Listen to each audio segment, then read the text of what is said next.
Donc, je vais laisser les dernières personnes s'installer. Je vous souhaite la bienvenue pour ce nouveau débat de Mars Actu en partenariat avec le Théâtre de l'Œuvre. Premier débat de l'année 2019. Donc, on va tout de suite rentrer dans le vif du sujet. Mais avant ça, je vais laisser Yves Milot nous parler du théâtre et dire un petit mot de bienvenue. Voilà, donc juste bienvenue à tous. On est heureux de relancer cette année 2019. On vous souhaite une très bonne année et de relancer cette année 2019 par ce partenariat, puisque c'est la première programmation de la saison ici au Théâtre de l'Œuvre avec ce débat. Pour ceux qui ne connaîtraient pas le projet, très rapidement, on est vraiment un théâtre avec, pour moi, il y a beaucoup de noblesse là-dedans, un théâtre populaire ancré sur son territoire. Donc évidemment, le débat de ce soir nous intéresse particulièrement, tout ce qui est en lien avec le développement durable et la proximité. Voilà, et vous signalez pour soutenir ce lieu, si vous l'aimez, vous avez la possibilité en sortant, il y aura un chapeau, et donc de participer, ainsi de contribuer à ce fonctionnement dans une participation complètement libre, ce qui permet à chacun de donner selon ses moyens, selon son envie. Voilà, en tout cas, bonne soirée à tous et on est heureux de vous accueillir encore une fois.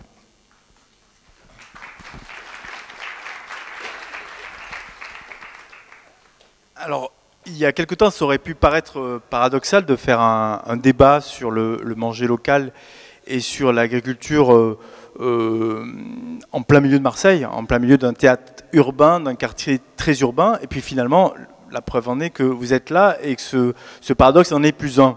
La question de l'alimentation et la question du maintien d'une agriculture à nos portes et d'une agriculture qui est capable de le nourrir est un sujet qui est maintenant un sujet permanent et d'interrogation constante de nos pratiques et de notre avenir commun sur cette planète.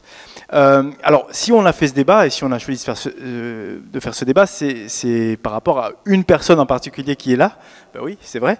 Une personne qui nous est très proche, puisque c'est une des fondatrices de Mars Actu, Clémentine Weiss, qui était longtemps été journaliste à nos côtés et qui aujourd'hui, comment on dit, paysanne, agricultrice, planteuse de pousses, agricultrice. Donc voilà, donc elle va nous parler de son expérience.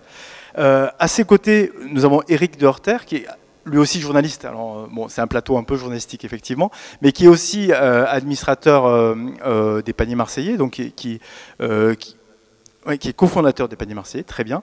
Donc il va nous expliquer en quoi on peut imaginer une nouvelle forme de relation entre la production et la consommation, des nouveaux circuits, un nouveau rapport à la terre, un nouveau rapport à ce qu'on mange aussi. Son émission s'appelle Prioritaire et elle est diffusée tous les samedis soirs pour les gens de Provence-Alpes, hein, c'est ça, à 19h. Et elle interroge bien sûr les questions agricoles et plus générales. Oui, sur France 3, pardon. À vos côtés, Isabelle Giordano. Alors, vous êtes directrice de la FDSEA, qui est l'antenne départementale du syndicat agricole bien connu. Donc, vous êtes une permanente, hein, une permanente, et vous allez nous parler de ce monde agricole qui reste très présent dans le département. Alors, pas forcément autour de Marseille, hein, ou pas forcément à Marseille, mais plus au nord et à l'ouest, mais qui reste une des spécificités de notre métropole, avec des interrogations qui se posent sur les questions de son maintien, et de son maintien finalement au plus près des zones de consommation. On aura interrogé quelques paradoxes qui sont liés à la production locale, notamment au faible pourcentage de cette production qui finit dans notre assiette. Voilà. À vos côtés, donc, Patrick Magro.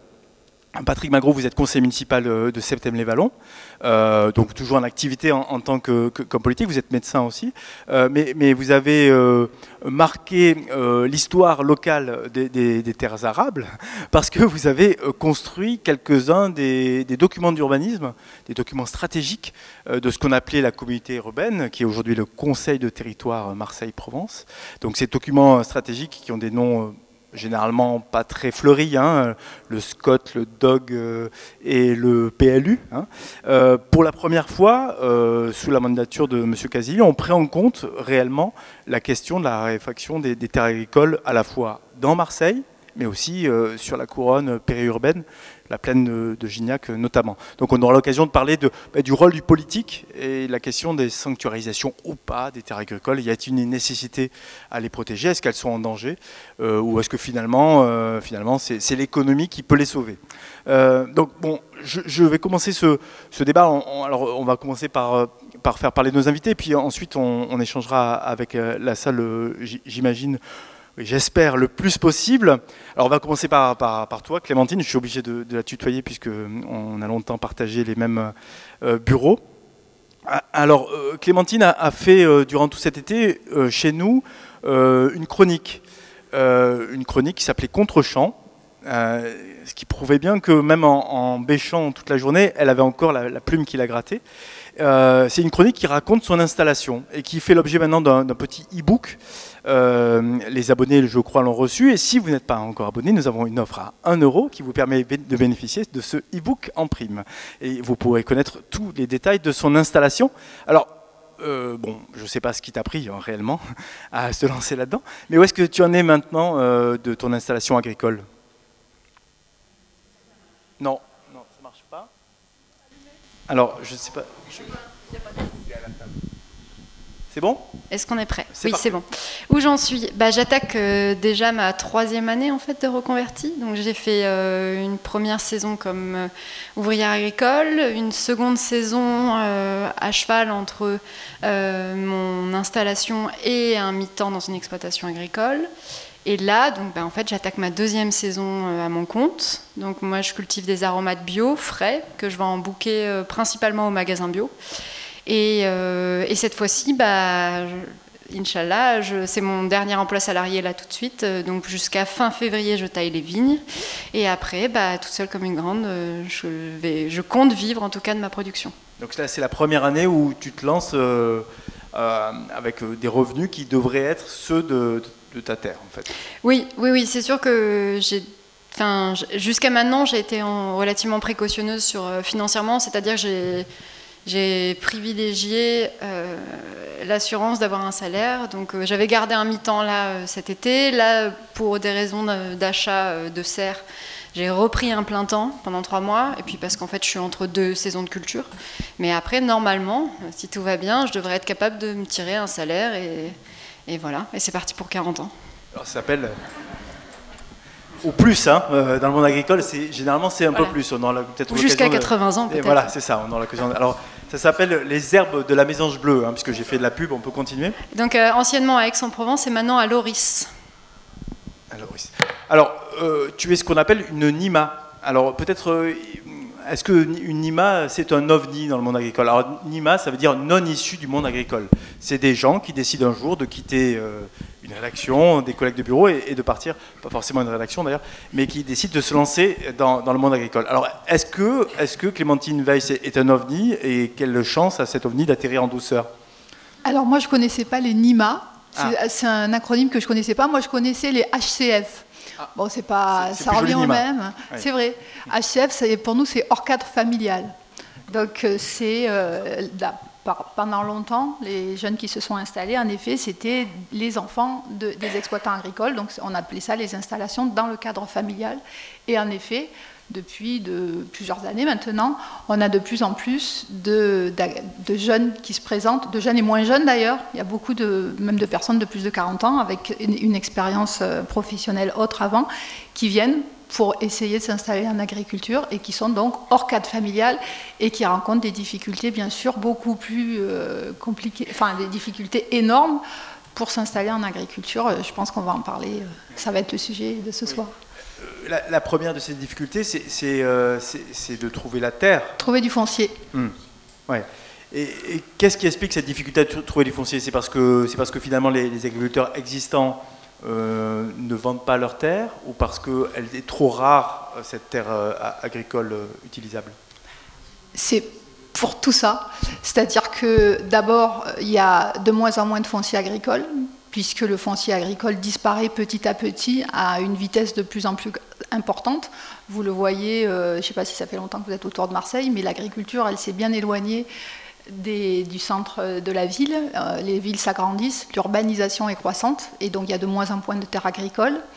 Et ensuite, il y a une pression foncière qui est très importante dans notre département. Actuellement, il y a une loi foncière qui est en préparation. Le président de la République l'a annoncé l'année dernière.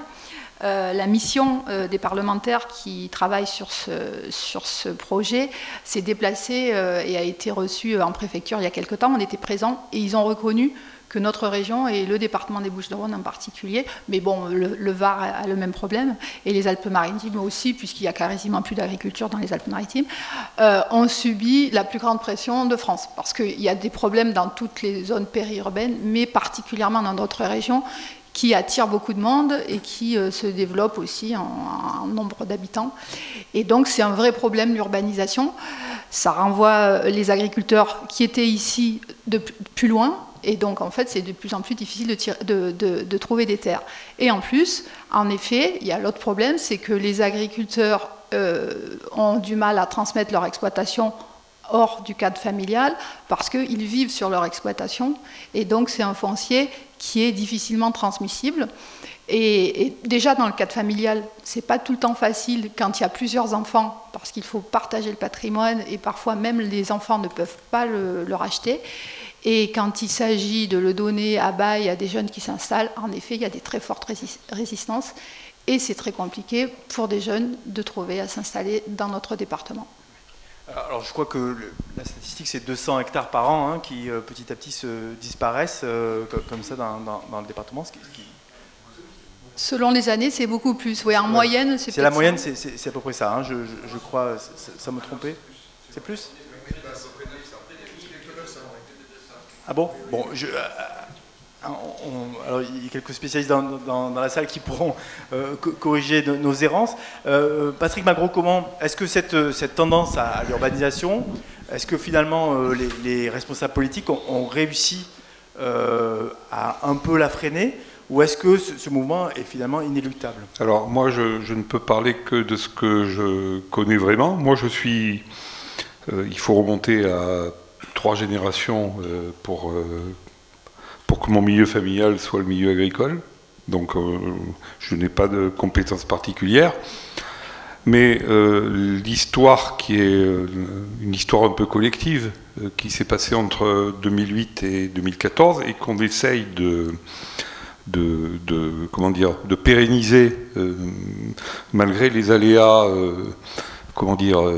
électoraux, politiques et institutionnels. C'est une histoire paradoxale, parce que moi je suis élu dans une commune qui a complètement rompu avec l'agriculture avant la Deuxième Guerre mondiale, une commune industrielle qui est celle de Septem. Hein. Et quand on discute avec les vieux, par contre il y a eu jusqu'au début des années 50 beaucoup d'agriculture. Le siècle d'avant, des conflits énormes entre l'industrie et l'agriculture. Le conseil municipal, il a par exemple dit qu'il n'avait pas besoin du canal de Provence, à peu près en 1935, ce qui a des conséquences considérables aujourd'hui. Et j'étais vice-président de la communauté urbaine à l'urbanisme, dans le territoire du département, où on était à 3% de terres agricoles, et probablement à 2% en termes de surface agricole utile. Alors, comment les choses se passent? On a une chance, c'est que, pour moi, je pense avec le recul que c'est une chance, c'est que la compétence urbanisme, les communes comptent, mais elle est passée à la communauté urbaine par la loi Chevènement en 1999, contrairement aux autres territoires du département. Et moi, j'ai à conduire la transformation à peu près d'une dizaine de postes en PLU. Plan d'occupation des sols. Plan d'occupation des sols, ouais, qui date en gros de 1980, en plan local d'urbanisme qui est issu de la loi SRU de 2000, Solidarité et Rénovation urbaine. Et je me rends compte tout de suite que, alors qu'il y a très peu de choses en agriculture, on y consacre 25 ou 30% des temps de réunion, notamment dans les réunions de personnes publiques associées avec les chambres consulaires notamment.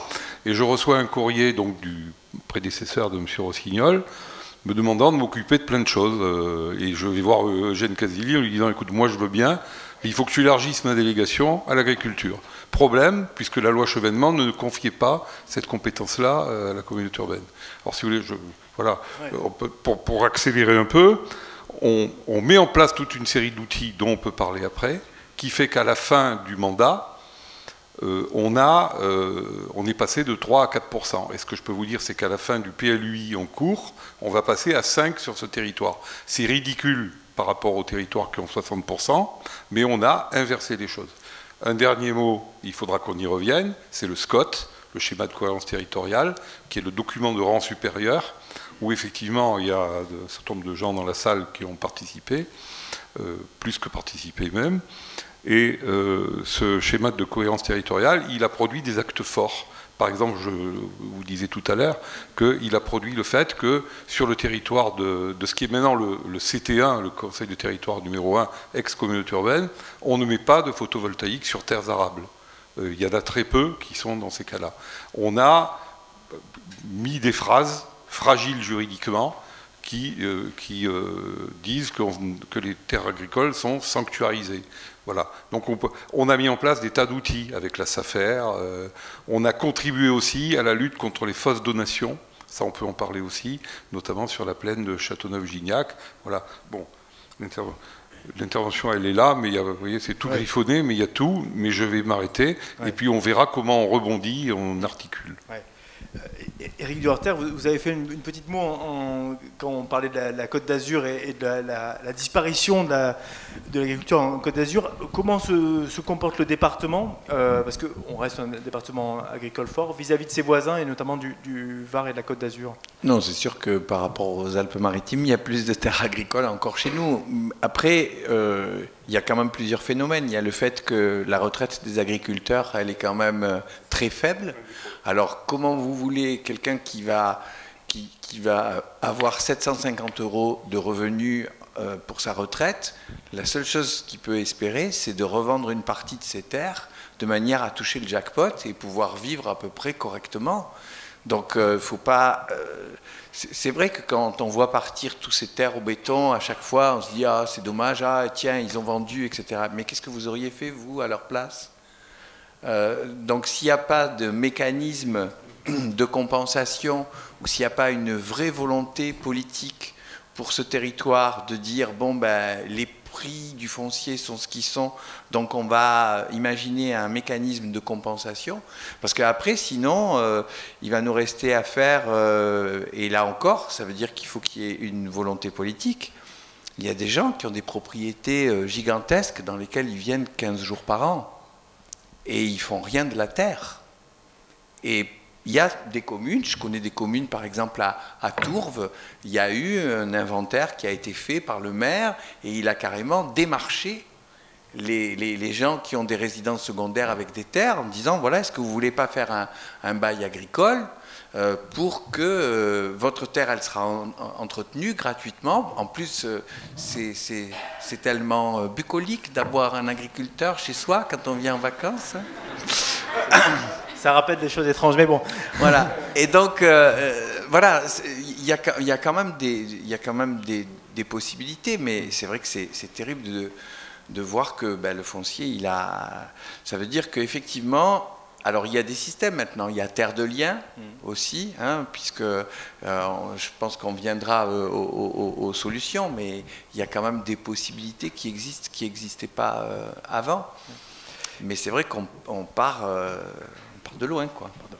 Clémentine, quelle a été toi, ta difficulté dans la recherche de terre, et est-ce que tu as été aidée par les organismes qui sont aussi en charge d'aider les jeunes agriculteurs à trouver leur première terre? Alors moi j'ai eu une drôle d'expérience avec Terre de Liens, parce qu'en fait il se trouve que en tant que donc j'ai travaillé 1 an, et puis pendant cette année je me suis dit bon ok, j'ai envie de commencer, j'ai envie de cultiver, oui mais qu'est-ce que je cultive? Donc je travaillais dans le conventionnel, dans le non-bio. On m'a dit, ah, mais si tu veux, prends, c'était un bout de terre, bien sûr, tu peux le prendre. Et puis en fait, dès qu'on en vient à la signature d'un papier, c'est compliqué. Et puis en plus, les terres n'étaient pas bio. Or, pour être en bio, il faut que la terre soit bio ou en friche depuis plus de 3 ans. Donc bon, hop, écarté. Et puis sur Terre de Liens, je trouve l'idée géniale de Terre de Liens. Je me dis, chouette, chouette. Tu peux définir ce que c'est, parce qu'on l'a pas dit. Donc Terre de Liens, c'est une association qui aide les porteurs de projets à trouver des terres. Je vais sur le site de Terre de Liens, je trouve merveilleusement une annonce pour Aix-en-Provence. Ça tombe bien, j'habite à Aix-en-Provence, je me dis waouh, un terrain. Et là, la dame voulait 200 000 € pour 3 hectares de terre en friche. Je me dis bon, ça va pas être possible. J'envoie un message à la dame, je lui dis bon, moi 300 000, je les ai pas les 200 000 €, mais j'aimerais bien vous rencontrer et puis j'aimerais bien qu'on voit si je peux pas avoir un bail par exemple sur votre terrain en attendant. Donc je rencontre la dame, très gentille dame, un certain âge, qui m'explique qu'elle a vendu le mas qui était au milieu des terres et qu'elle a gardé les 3 hectares qui se trouvent en sortie immédiate de l'agglomération d'Aix. Les terres sont sublimes. Il y a du travail parce que les arbres ont repoussé, le terrain n'est pas à niveau et tout. La dame est très gentille. Elle me dit oui, votre projet, il me plaît, les aromates, super. Je lui dis d'accord, mais est-ce qu'on pourra signer un papier? Et là, elle me dit non. Et là, je dis bah non, moi, je ne vais pas remettre en culture un terrain. Il faut rouvrir la borne d'eau, il faut que je déclare le terrain bio, il faut que je m'installe, que je crée une société sur un terrain sur lequel j'ai aucun droit. Donc voilà, moi, ma première entrée dans le sujet de la terre, ça a été celle-là. Après, j'ai cherché des terrains à l'achat. Alors là, autour d'Aix, c'est à abandonner. Je veux dire, qui a envie d'acheter 1 hectare de terre pour 40 000 € au bord de l'autoroute? Non, enfin... Bon, après, c'est très compliqué. Aix puis Ricard, c'est extrêmement compliqué. Et puis au final, bah, pour moi, la solution, ça a été, dans un premier temps, quelqu'un qui m'a dit, mais en fait, en bas de chez moi, en zone N, donc zone naturelle, bah, j'ai des restants, j'ai un fond de ballon. Si tu veux commencer, commence là, et puis tu verras après. Donc pour moi, la solution, ça a été, franchement, 3 bouts de ficelle, quoi. Parce que tout le reste, la SAFER, quand vous êtes porteur de projet, vous n'existez quasiment pas. C'est-à-dire qu'il faut déposer des dossiers pour acheter, pour avoir un bail, ça prend très longtemps. Donc ça, c'était pour moi inenvisageable. Donc la solution, ça a été 3 bouts de ficelle. Et au final, autour de moi, je vois beaucoup de solutions bouts de ficelle. Puis même on a, nous, un éleveur au panier marseillais qui vient de devenir manadier.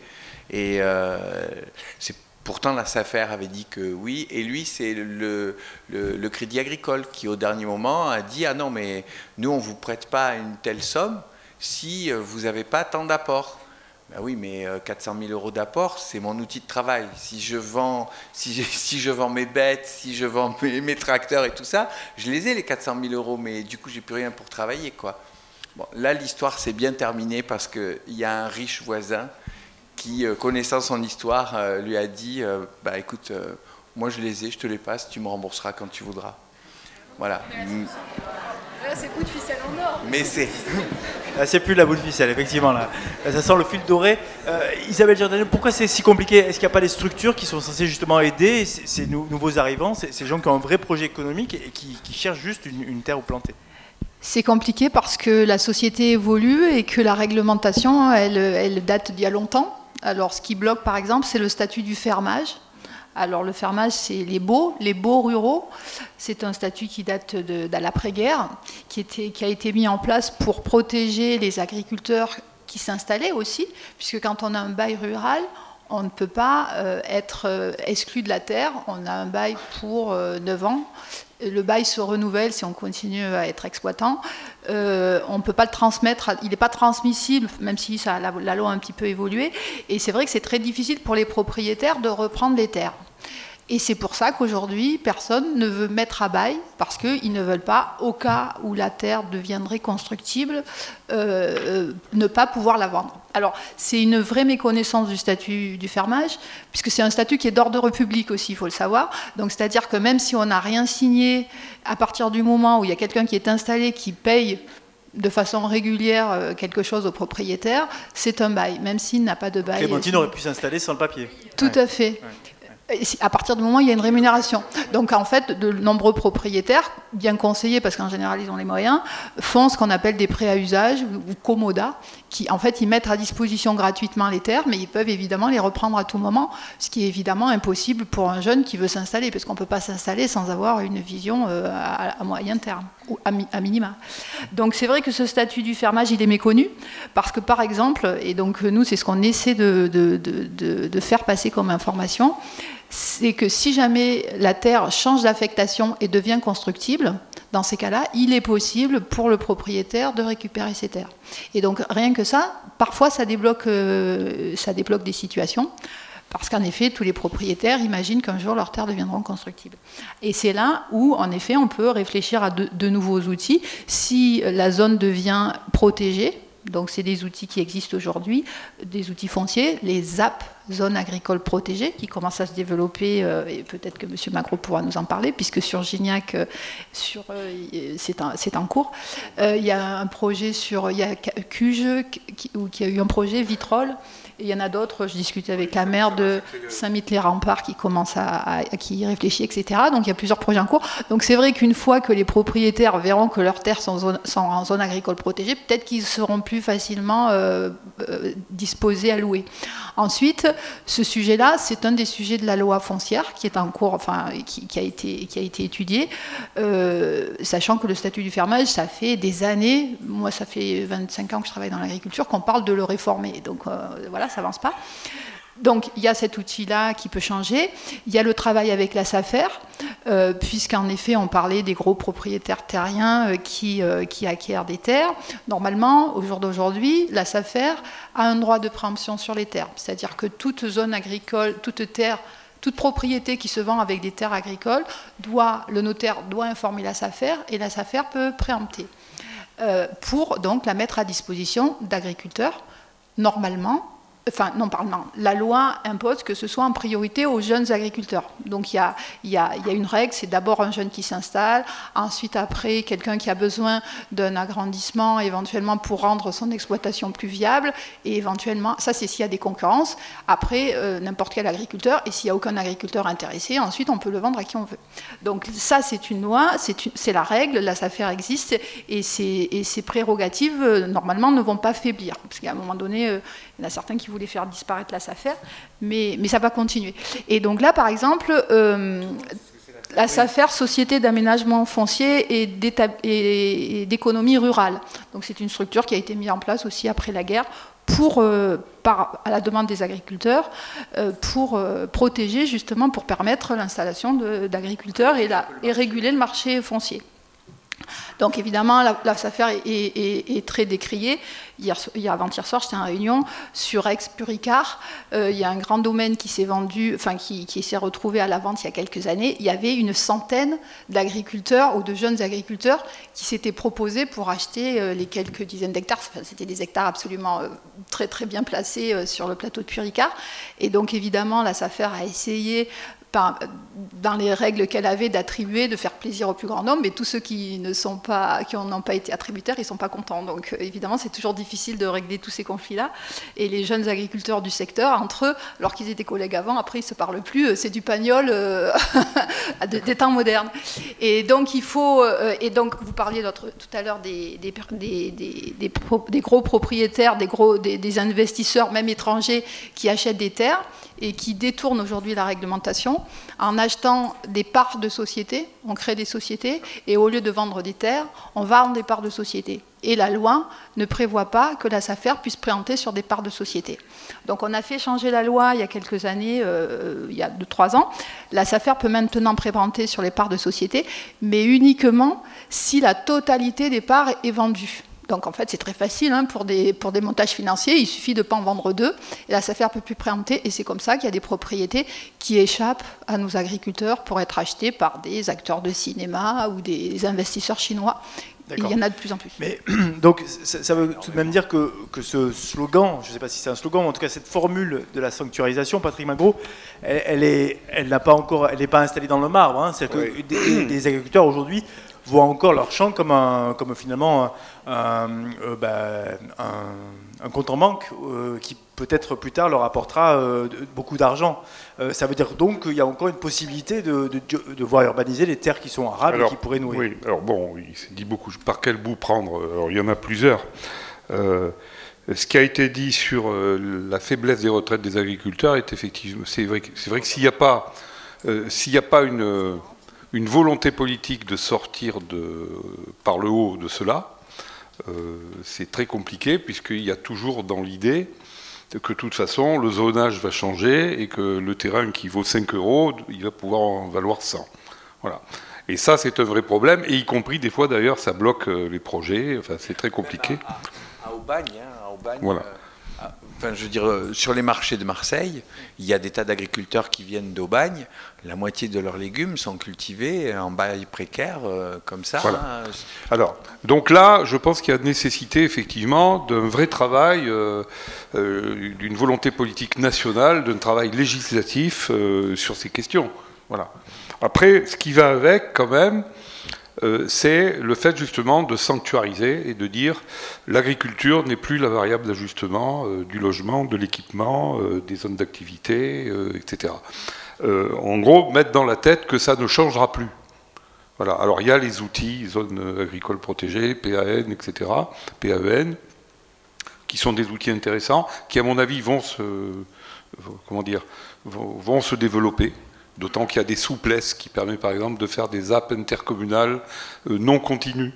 Hein, on prend une centaine d'hectares répartis en une demi-douzaine d'endroits, 3 communes se mettent d'accord, ils font la demande, la préfecture dit OK, et on a fait une ZAP. Et c'est vrai que quand il y a une ZAP, alors c'est pas si simple, hein, bien sûr. Le PAEN c'est encore beaucoup plus compliqué. Le PAEN, alors c'est périmètre, il y a naturel, il y a agricole, il y a environnement.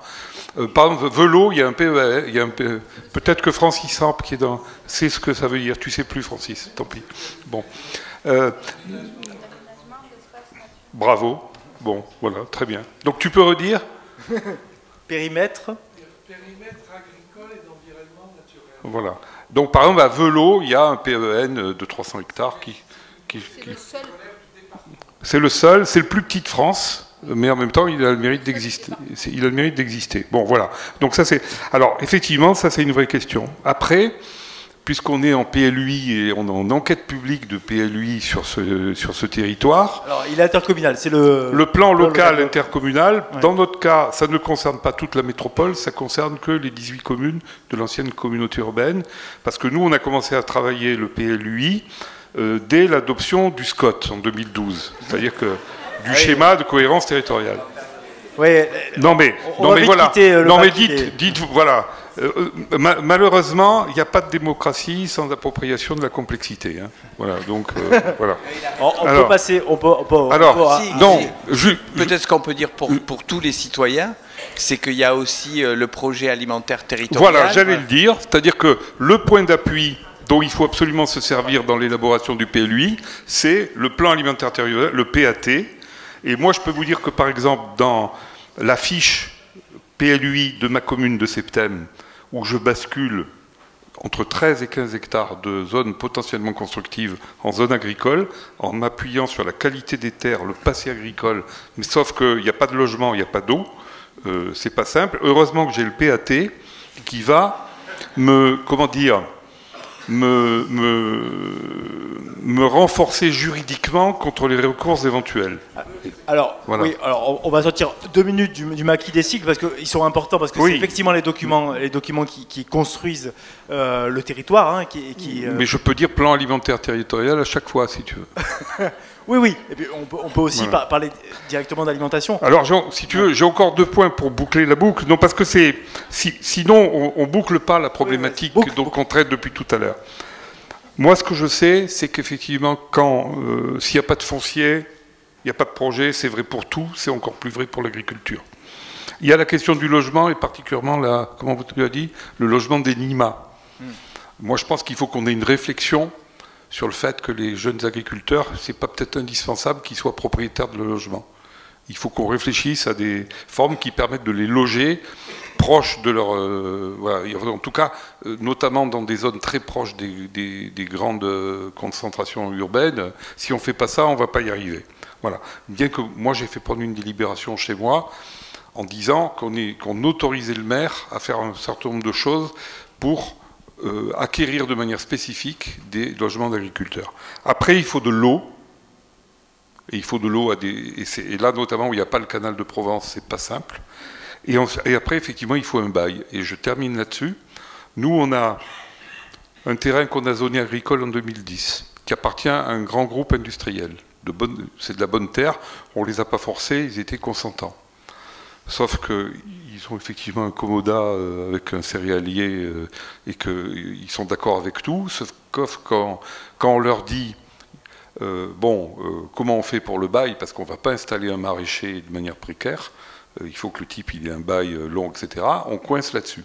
Donc on va être obligé de hausser le ton, je ne sais pas trop comment, mais en tout cas, par contre, la destination agricole, elle est acquise, mais on bute sur cette question. Et pour revenir à la SAFER, ça fait partie des dossiers qui sont traités régulièrement par la CAR, la Convention d'animation rurale de la SAFER, qui est un outil dynamique qui permet effectivement de régler un certain nombre de choses, mais c'est avec une énergie dépensée absolument considérable. Et qui s'appuie sur une CIF, une convention d'intervention foncière. Là, vous faites exprès. Qui permet effectivement d'harmoniser les droits de préemption de terres agricoles. Voilà. Mais tout ça est très compliqué. Moi, je vais vous dire, en 2008, je ne savais rien de tout ça, je vous rassure. Ouais. Voilà. Alors, oui, Isabelle Giordano, vous vouliez ajouter un truc peut-être très court parce qu'on va revenir à l'essentiel finalement. C'est que en dehors de ça, il faut aussi une nouvelle relation peut-être à la consommation et entre le producteur et le consommateur. Mais allez-y. Juste, oui, sans vouloir en rajouter dans les schémas territoriaux et les sigles, mais si, il y en a un qui est important et qui est important pour les consommateurs parce qu'ils vont pouvoir donner leur avis puisque c'est un schéma qui va rentrer en enquête publique dans quelques jours et qui est primordial, c'est le SRADET. C'est le pire, celui-là. Alors celui-là, en plus, maintenant, ils ont 5 ou 6 lettres, tellement c'est facile. Schéma régional d'aménagement du territoire et de développement et d'équilibre territorial. Et qui va être opposable et prescriptif. Alors, opposable, ça veut dire que effectivement, s'il n'est pas respecté, on peut attaquer. Et puis il va être prescriptif, c'est-à-dire qu'il va s'imposer, parce que là, et il va s'imposer aux documents d'urbanisme, et parce qu'en fait, on s'est rendu compte que laisser le pouvoir au maire de pouvoir donner des permis de construire ou pas, parce que là on a parlé de logement, mais en effet pourquoi? Parce qu'en fait le mitage, le fait que les terres agricoles elles disparaissent, c'est parfois des grands aménagements, des autoroutes, des lotissements, des ZAC, etc. Mais parfois c'est aussi tout simplement des agriculteurs qui font construire une maison, etc. Et des personnes qui se sont installées dans les années 90, qui se disaient agriculteurs pour pouvoir acheter des terres et qui n'étaient plus agriculteurs dès que la maison a été construite, il y en a eu des dizaines aussi. Donc pour pouvoir interdire cela, il va y avoir un schéma, et donc le SRADET va rentrer en enquête publique d'ici peu, il vient d'être validé par l'administration, par la région, et puisque c'est un schéma régional, et dans ce SRADET, il y a, alors je ne l'ai pas lu encore complètement, mais il y a une protection des zones agricoles et une protection des zones agricoles irriguées très forte. Pourquoi? Vous l'avez dit, dans notre département, sans foncier, il n'y a pas d'agriculture, mais sans eau, il n'y a pas d'agriculture aussi. Donc c'est deux des éléments qui sont indispensables. Et les premières terres qui ont disparu par l'urbanisation, c'est les terres irriguées. Oui, c'est souvent les plus faciles, finalement. C'est là où c'est plat. Oui, mais c'est un très gros problème parce que les agriculteurs, ils se sont retrouvés plus loin, à des endroits où il n'y avait plus d'eau et avec des besoins d'investissement très importants que les communes ne voulaient pas faire, qu'eux n'avaient pas les moyens de faire. Et donc, en fait, quand on nous dit oui, non, mais c'est pas grave, vous allez aller plus loin, mais non, c'est plus possible. Et il faut savoir aussi que toutes les zones naturelles sont protégées depuis longtemps. On a la chance d'avoir des parcs naturels, etc. Et donc, les agriculteurs, maintenant, de toute façon, ils sont coincés entre, d'un côté, les espaces naturels protégés et de l'autre côté, les métropoles. Enfin, mais c'est justement peut-être en réinventant un rapport avec ces métropoles qu'on peut trouver une issue pour cette agriculture d'immédiate proximité, périurbaine. Jean-Noël Consales, qui est présent dans la salle, mais qui était en interview ce matin à la une de Mars Actu, disait qu'à Aubagne s'est inventée une nouvelle relation directe avec les consommateurs. Est-ce que c'est par là qu'on peut essayer de réinventer une forme d'agriculture qui finalement bénéficie au territoire et qui permette de sensibiliser les urbains à la nécessité de maintenir ces terres à nos portes? Bien sûr. Bon, ce qui est sûr, c'est que on voit bien là, quand on entend ça, on se dit oh, de toute façon, moi, qu'est-ce que je peux faire là-dedans, quoi. Alors que le pire, c'est qu'il y a des consultations publiques pour tout ça et que dans un système démocratique, on demande à ce que les citoyens puissent intervenir. Donc comment on peut faire? Je pense que nous, on s'est rapidement rendu compte au panier marseillais, parce que quand on s'est créé, ça a été tout bête. Hein. On s'est dit, voilà, nous, on a envie de manger des bons légumes locaux. Donc, on va prôner le bio et le local. On va chercher des agriculteurs. Et c'est comme ça que ça a démarré, puisque au départ, dans les AMAP, on dit agriculture paysanne, ce n'était pas forcément bio. Et donc, les paniers marseillais se sont créés vraiment pour défendre ce type d'agriculture. Et très rapidement, on s'est rendu compte que sur la seule volonté de trouver un producteur qui nous fournisse et donc d'acheter notre panier toutes les semaines, et derrière, on était amené à faire du lobbying au bout d'un moment. Et que le cheminement classique, pour la plupart des gens qui sont au conseil d'administration des paniers marseillais aujourd'hui, c'est des gens qui, à un moment donné, soit ils avaient des jeunes enfants, ils n'avaient pas envie de les empoisonner, soit ils voulaient en savoir un peu plus. Ils se sont abonnés à un panier, ils ont pris leur panier toutes les semaines, ils ont commencé à discuter avec leurs agriculteurs, ils ont pris conscience qu'il y avait des choses là derrière, puis ils se sont dit tiens, j'ai envie d'en savoir un peu plus. Ils sont rentrés au conseil d'administration, et puis après, on s'investit plus ou moins en fonction du temps qu'on peut dégager. Mais du coup, quand on entend tout ça, après, ça nous est familier, c'est pas si compliqué que ça, et on se rend compte qu'on peut vraiment faire pression et on peut avoir une action. Il ne faut pas oublier que consommer, on consomme tous les jours. Et si on devient consommateur, effectivement, on a une prise sur son territoire. Alors, les AMAP sont une forme de circuit court qui s'est développé, qui continue à se développer. Il y en a une autre qui est le marché. Le marché du coin, le marché des Capucins, le marché aux puces. Le marché des Capucins, il n'y a pas vraiment beaucoup de local. Voilà, c'est là où j'en viens. Clémentine, tu as cette expérience-là du marché, puisque tu as aussi, dans ton expérience finalement très multiple, aussi vendu dans un marché éminemment provençal, qui est celui de Daix, sur la place de la mairie ou Richel, mais je ne sais pas exactement où était ton stand. Mais il se trouve que là, les producteurs et même les produits locaux, finalement, ils n'étaient pas si nombreux que ça, compte tenu de la réputation provençale du lieu. Pour moi, c'est simple, sur mon marché de la place Richel, il y a une quarantaine d'exposants. Il n'y en a que 2 qui vendent uniquement leur production, que 2. Alors il y en a une partie qui vendent leur production et de l'achat-revente. Et puis il y en a plein, et il y en a plein où vous ne pouvez même pas vous en douter. C'est que de l'achat-revente. Et la question, c'est quelle agriculture on veut. Moi, je veux bien qu'on préserve les terres agricoles, mais si c'est pour faire des céréales ou des vignes, parce que les vignes, aujourd'hui, ça paye beaucoup, donc c'est très intéressant de planter de la vigne aujourd'hui. Mais la question, par exemple, c'est celle du maraîchage. La tendance aujourd'hui, elle est très claire, c'est réduction du nombre des exploitations, augmentation de la taille des exploitations. Et aujourd'hui, il y a un autre modèle qui s'installe, qui est celui dans lequel je m'inscris.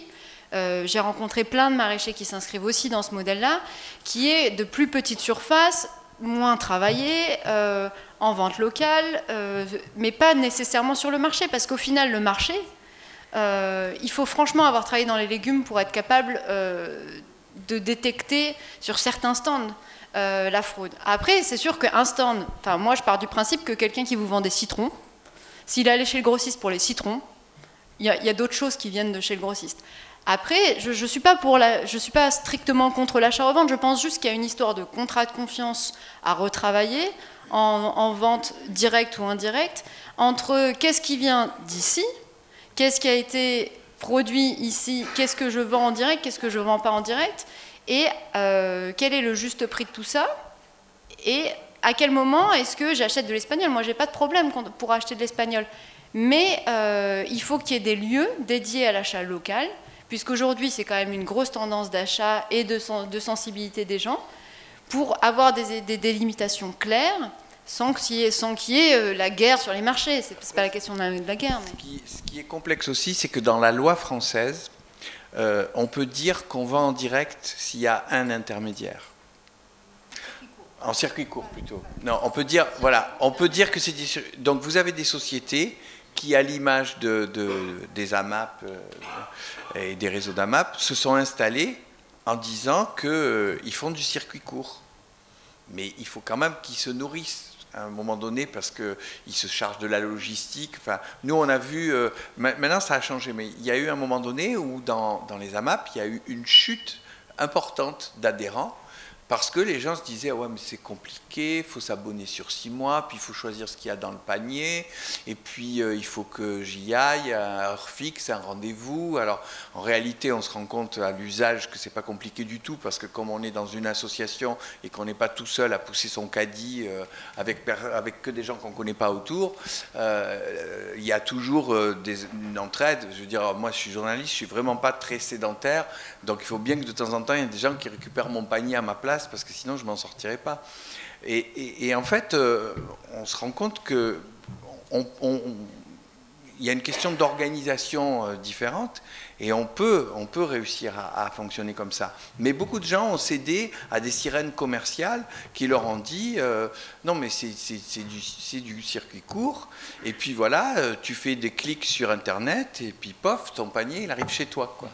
Mais alors on parle des circuits courts, mais la majeure partie, l'immense majorité de la production locale, hein, du département, elle est des circuits très longs, hein, puisque c'est 90% à peu près de la production locale. Alors là, dites-moi, parce que c'est le chiffre qu'on a publié, vous me dites si c'est vrai ou pas. Pour la production industrielle.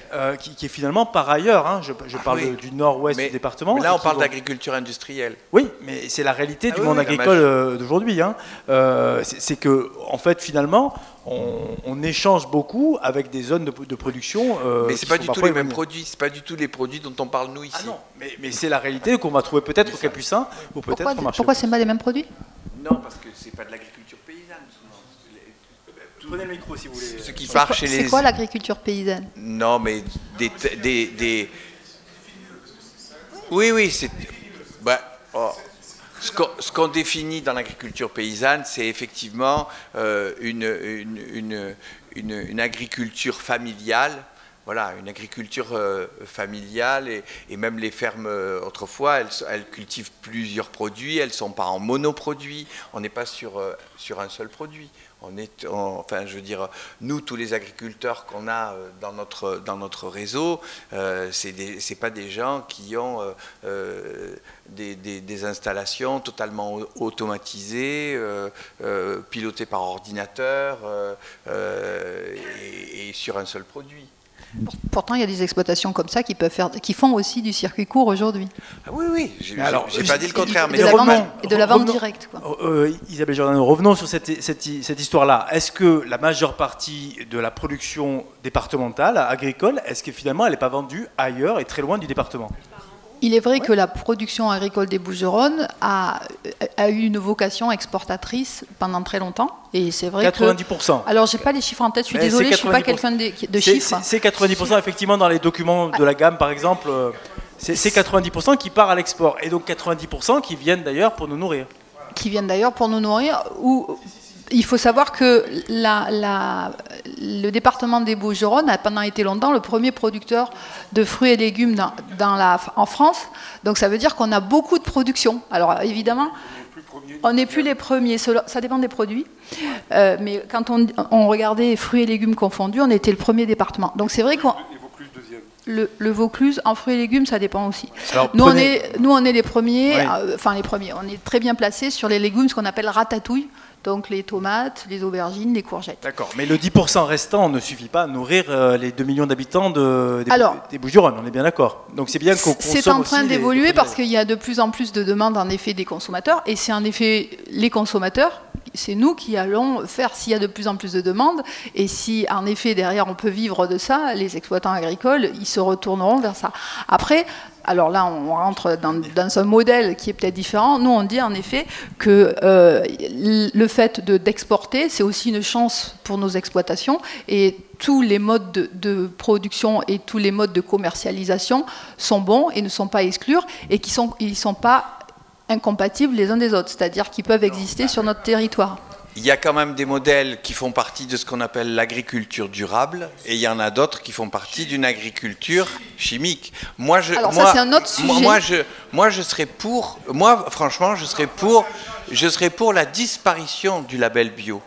Moi, je serais pour qu'on fasse disparaître le label bio, et que par contre, on crée un label chimique. Et qu'effectivement, parce que quand je monte dans les Alpes. Quand je monte dans les Alpes et que je trouve quand je monte dans les Alpes et que je vois un agriculteur qui fait une agriculture paysanne, où de fait, on se rend compte qu'il n'utilise pas de produits chimiques.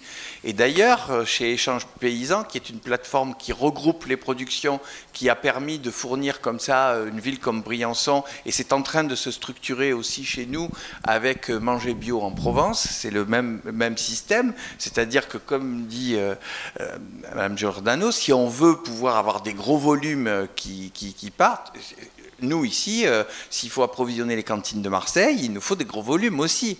Donc, de deux choses l'une. Soit on a effectivement des gens qui sont structurés et qui peuvent répondre à ça, soit on a plein de petits qu'il faut regrouper. Et ça, c'est pas simple, parce qu'en Provence, faire travailler les gens ensemble, je veux dire, c'est pas, on est plus individualiste que coopérateur. Oui, ça commence, mais justement, on est à la traîne par rapport à bien d'autres territoires. Je veux dire... moi, j'en ai discuté, je disais tout à l'heure, le fils du marché aux fleurs d'Amsterdam, il est horticulteur dans le Var. Moi, ça m'est arrivé de discuter avec lui. Il m'a dit, mais vous avez des rentes de situation ici, c'est vous qui devriez être devant tout le monde. Je dis, mais ben, oui, mais pourquoi on n'est pas... Il dit, mais à cause des mentalités. Il dit, nous, chez nous, il fait froid, on se serre les coudes, on travaille ensemble, sinon on ne survit pas. Il dit, vous, ici, ben, voilà, vous avez tout à construire. Bon, c'est un grand débat, cette question de la mentalité. Je ne sais pas si on aura le temps de l'épuiser aujourd'hui, mais cette opposition entre, justement, une agriculture nourricière qui serait à nos portes et avec qui on pourrait nouer de nouvelles relations, et une agriculture plus industrielle qui elle, serait tournée vers le reste du monde, est-ce que finalement, elle a encore du sens au moment où, finalement, on a besoin d'une agriculture saine pour tous ? Moi, je pense que c'est pas comme ça que nous voyons les choses. C'est-à-dire qu'il n'y a pas une agriculture nourricière et une agriculture qui serait pas bonne et qu'il faudra arrêter. Dans la mesure où on a une agriculture dans les Bouches-du-Rhône, si les consommateurs de la région, du département, veulent en effet mettre en avant cette agriculture et utiliser ces produits-là, les agriculteurs, ils vont se tourner vers eux, dans la mesure où il y a du revenu derrière. Aujourd'hui, pourquoi les paniers marseillais ou les AMAP n'arrivent plus à trouver d'agriculteurs bio ou non bio d'ailleurs, n'en ont pas assez? C'est parce qu'aujourd'hui, ça ne correspond pas, ils n'arrivent pas tous à vivre de ça. C'est difficile d'avoir des exploitations qui produisent les différents produits pour remplir un panier. C'est pas facile, tous les agriculteurs ne savent pas faire ça. Ça demande des techniques particulières. Il y a de moins en moins de produits pour pouvoir traiter. Donc quand on a une attaque, etc., sur des produits, on ne peut plus livrer. Les consommateurs ne sont pas automatiquement contents. Donc c'est comme ça qu'en effet, certains producteurs se sont spécialisés parce que c'est plus facile. Mais c'est pas pour autant, moi je connais des agriculteurs qui font des gros volumes et qui livrent les centrales d'achat des supermarchés, qui ne font pas d'export, mais qui livrent des grosses centrales d'achat et qui en même temps font des marchés et vendent sur les marchés. Alors ce n'est pas des marchés de Marseille parce que c'est plus loin, ça prend du temps aussi, parce que malheureusement, voilà, les distances aussi c'est ce qu'elles sont. Mais sur Salon, vous avez plein de producteurs qui sont des gros producteurs tels que vous les entendez, et qui arrivent aussi à faire des circuits courts. Et s'il y a des consommateurs qui demandent ça, qui sont prêts à payer, qui ne vont pas aller juste venir chercher 2-3 produits et aller acheter le reste au supermarché du coin, eh ben, il y aura de plus en plus d'agriculteurs qui s'installeront comme ça. Donc il faut pas dire il faut supprimer et mettre que des bio, oui. Et ensuite il faut d'abord qu'il y ait un agriculteur, c'est un chef d'entreprise, et quand vous disiez tout à l'heure ce qui est important c'est le revenu, et c'est le problème. Oui, mais la question du revenu, elle est intéressante, parce que moi par exemple, aujourd'hui, je connais des maraîchers qui font 10 fois moins de chiffre d'affaires qu'un très gros et qui vont mieux se payer. Parce que effectivement, techniquement, c'est très compliqué. Le bio, c'est très compliqué. Moi, c'est un métier, c'est un savoir-faire. Moi, j'ai découvert ça. C'est ce que j'ai expliqué. C'est découverte de l'aspect technique. C'est-à-dire, aujourd'hui, produire de l'oignon en France, et ça, je pense qu'Emmanuel Macron l'a découvert aussi, c'est avec du glyphosate. C'est comme ça. L'oignon est associé au désherbant. J'ai passé la journée à désherber des oignons. C'est très pénible de produire en bio, c'est très difficile. La question économique, pour moi, justement, c'est un nouveau souffle, c'est une opportunité. Aujourd'hui, moi, en faisant juste des herbes, je vais gagner mieux ma vie qu'un céréalier. C'est quand même extraordinaire. Aujourd'hui, la question, c'est de trouver des lieux de rencontre. En emménageant à Loris, donc Loris, c'est de l'autre côté des Bouches-du-Rhône, enfin, de l'autre côté, c'est à la frontière entre la Durance, voilà. J'ai rencontré des agriculteurs qui font 1 heure de route pour venir à Marseille. Et ils vendent la totalité de leur production à Marseille. Et je leur dis, mais quand même, ça vaut la peine de descendre à Marseille 2 fois par semaine? Ils me disent, mais bien sûr. Et donc ils vivent à 3, ils sont un couple, ils ont un salarié, ils vivent à 3 aujourd'hui avec ce qu'ils sont capables de vendre à Marseille. Je veux dire, ça c'est, entre guillemets, c'est extraordinaire. C'est-à-dire ce que Marseille a perdu, on le trouve un peu plus loin. Alors c'est sûr, c'est 1 heure de route. Mais entre 1 heure de route et des produits qui viennent de Hollande, moi mon choix il est vite fait. Et du coup, toutes les questions en fait sont en train, entre guillemets, de se réaligner. C'est-à-dire la question des revenus. Aujourd'hui, quelqu'un qui produit des produits bio, d'un beau calibre, parce que la problématique technique, elle est très importante, mais quelqu'un qui fait des beaux produits bio, il n'a pas de difficulté à vivre, c'est pas vrai. Mais par contre, effectivement, en face, on a des modèles qui sont... mais qui peuvent aussi être en transition. Je veux dire, les céréales peuvent être en transition, il y a plein de modèles qui peuvent être en transition, mais la question des revenus, et à partir du moment où vous avez du foncier, une volonté et un accompagnement technique, parce que c'est indéniable, sur les légumes, il y a des débouchés qui sont... On est très très loin du point de saturation, on est même... Non, mais il n'y a pas que ça quand même, parce qu'il faut quand même reconnaître que passer du conventionnel au bio, c'est long, c'est compliqué, ça a un coût, donc, comme elle disait, il faut quand même que l'agriculteur il puisse passer ce moment où...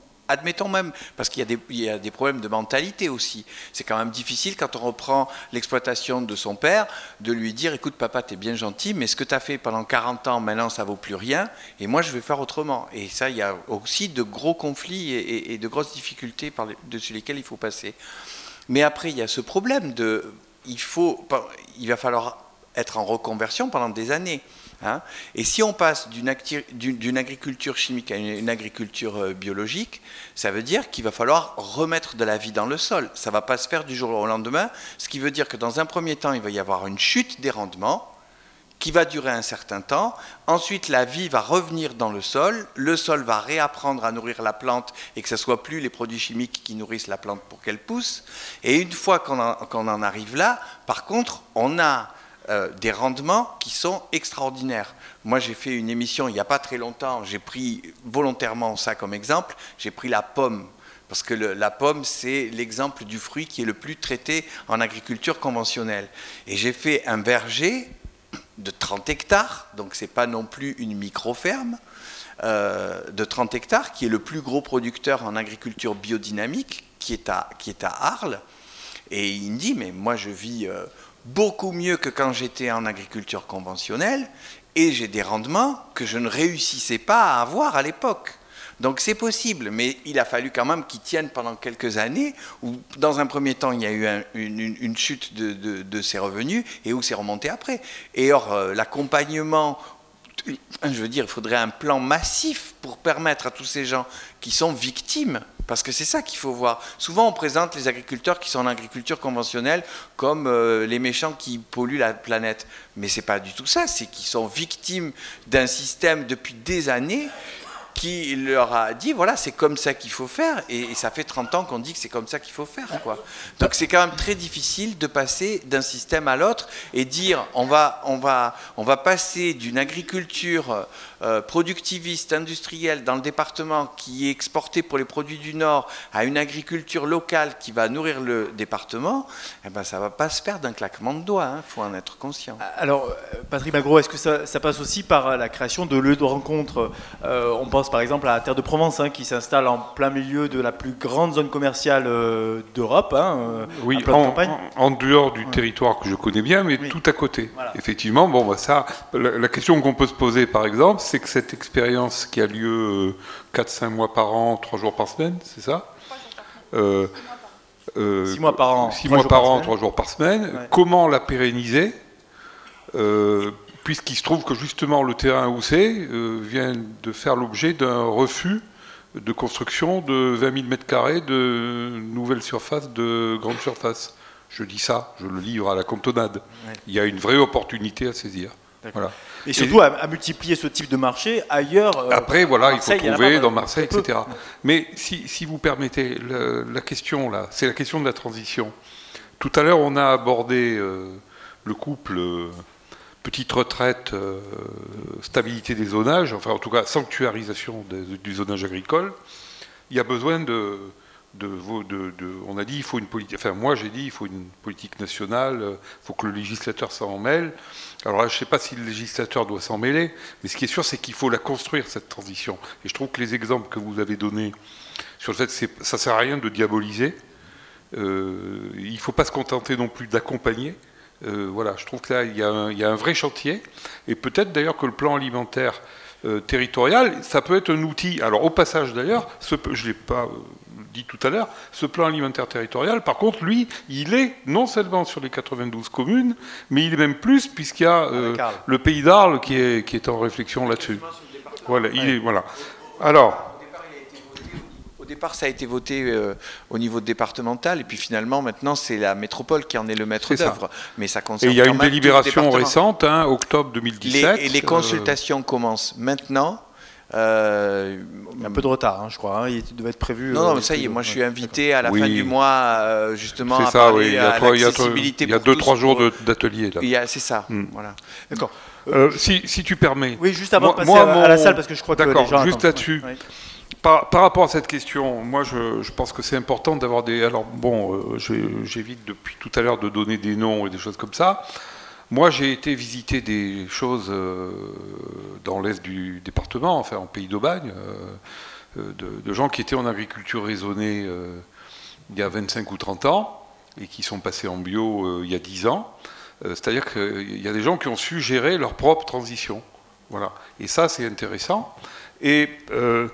il y en a qui l'ont fait aussi parce que justement c'était économiquement plus intéressant, qui se cassaient la figure quand ils étaient en conventionnel, et il y en a même qui sont passés en bio et qui ne voulaient pas le dire et qui l'ont caché pendant longtemps parce que c'est difficile. Comme quoi, moi je croise encore des agriculteurs qui me disent ah bah ouais, mais nos voisins là-bas, je les ai encore dire ah ouais, ceux de la secte là-bas. D'accord. Mais non, mais ça se dit encore, c'est une réalité. Par rapport au débat sur la toile de fond, c'était attention de ne pas diaboliser. Et c'est vrai que, par exemple, dans les textes qu'on a pu livrer, sur lesquels on a le texte du schéma de cohérence territoriale, par exemple, on se garde bien d'opposer en tout cas, je veux dire, on insiste sur le local. Ça ne veut pas dire qu'on est... Voilà, on insiste sur le local, on va dire ça comme ça. C'est ça le problème aussi. Voilà. Parce que maintenant, il y a un amalgame, comme disent les agribio, bio et local, c'est l'idéal. Mais il ne faut pas croire que local, c'est bio. Tout à fait. Et donc, alors des fois, on dit, ah non, mais moi, je préfère acheter du local d'ici qu'un truc bio qui vient de Nouvelle-Zélande. Oui, bien sûr. Mais enfin, si j'achète un produit local pour m'empoisonner, ça ne me va pas non plus. Alors, pourquoi je dis ça? Parce que je termine là-dessus. Le concept de danger principal, ça fait peut-être un peu maoïste sur les bords, ce que je n'ai jamais été. Mais pour moi, le danger principal, je ne sais pas si vous serez d'accord là-dessus, on a vu que paradoxalement, les communes qui n'avaient plus d'agriculture, il y a eu des choses qui sont passées et on a pu passer de 3% à 4% à 5%. Moi, ce qui m'inquiète aujourd'hui, c'est les communes qui ont 60% de terres agricoles et qui, parce qu'elles en ont 60%, considèrent que du coup, franchement, c'est peut-être pas la peine de se casser la tête. Et là, j'attire l'attention sur le fait qu'après le PLUI de l'ex-communauté urbaine vont se construire les PLUI des 5 autres conseils de territoire, avec un décalage dans le temps, et je m'excuse, j'aggrave mon cas, et a démarré la réflexion sur le SCOT métropolitain des 92 communes. Et je sais que moi, par exemple, y en a qui disent bon, on pensait qu'il n'était plus là, et puis quand on ouvre un placard, il y a un maquereau dedans. Voilà. Mais sur le SCOT métropolitain, moi, je vais veiller à ce que les petites avancées. Un SCOT, c'est fait d'objectifs, de prescriptions et de recommandations. Dans les prescriptions, l'idée de pas de photovoltaïque sur les terres arables, l'idée de sanctuarisation, etc. je veux dire, moi, oui, je fais du lobbying politique, et pas que politique, pour que dans le SCOT métropolitain demain, on ne recule pas sur toutes ces choses-là. Et ça, je peux vous dire que c'est pas simple, et qu'en même temps, tout le monde y est sensible. C'est-à-dire qu'il ne faut surtout pas partir avec des schémas étroits sur le plan politique, en disant, lui, ce mec-là, de toute façon, il met tel bulletin de vote dans le truc, donc ça ne va pas le faire. On a de grandes surprises dans ce domaine-là. Donc je dis ça parce que c'est un des enjeux de la période à venir. Alors Clémentine, tu as pris le micro, oui, non, moi je ne sais pas dans quel SCOT par exemple ça s'inscrit, mais tous les jours en allant au boulot, je passe au Puy Sainte-Réparade devant un champ de 5 hectares. 5 hectares et un beau panneau de Vinci, demain, venez acheter votre appartement ici. Et je veux dire, là, on est au Puy Sainte-Réparade, et c'est une zone très agricole. Et là, je vois le panneau de Vinci tous les jours et je me dis, oui, on peut parler des SCOT, on peut parler de la préservation, on peut parler des panneaux photovoltaïques, mais les lotissements, le logement, mangent les terres agricoles. Je veux dire, alors, c'est sûr, hein, on peut se dire, oui, il y a plein de terres, mais là, vraiment, tous les jours, je me dis, oh, quand même, c'est moche. Alors, Madame Giordano, tout à l'heure, elle a mis un coup de griffe extrêmement léger au maire. Tout petit, hein, mais qui est peut-être passé inaperçu. Voilà. Et j'ai dit au début de ma première intervention que le fait que la compétence urbanisme ait été donnée à la communauté urbaine par la loi Chevènement de 99, je vous fais grâce du mois de l'année, c'était juillet, voilà, ceux qui veulent savoir. Raté. Voilà. Avec le recul, moi qui suis un élu communal de longue date, c'est une chance. Oui. Parce que pourquoi ? Dire, ça limite les petits arrangements entre amis. Non. Alors moi, j'essaye de ne pas porter de jugement moral et de considérer que je n'ai affaire qu'à des gens honnêtes. Voilà. C'est mon droit d'essayer de penser comme ça. Voilà. Non, je parle des élus. Ouais.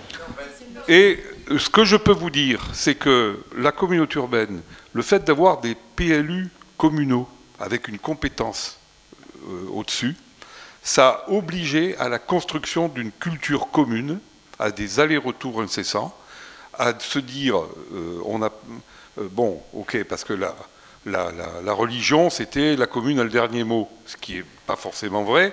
L'important, c'est de le faire croire. Voilà. Voilà. Et je dis ça parce qu'effectivement, sur les autres territoires, Pays de Salon, Pays d'Aix, etc., jusqu'à la création de la métropole, peut-être même un an après, et il y a un décalage, je crois, d'un an, la compétence urbaine, elle est strictement communale. Donc, effectivement, comment dire ? Donc c'est Jean-David Ciotte. Non, mais c'est important de le voir. C'est-à-dire, au lieu d'avoir cette co-construction du document, le maire, il fait son PLU dans son coin. Dans le meilleur des cas, il y a un SCOT, et il faut quand même qu'il fasse gaffe à un certain nombre de compatibilités. Alors, voilà, je ne veux pas alourdir, mais je peux vous dire que cet aspect-là, il est extrêmement important. Alors, Patrick Magro, à chaque fois qu'il y a quand même, qu'on construit un SCOT, un PLU, c'est un citoyen.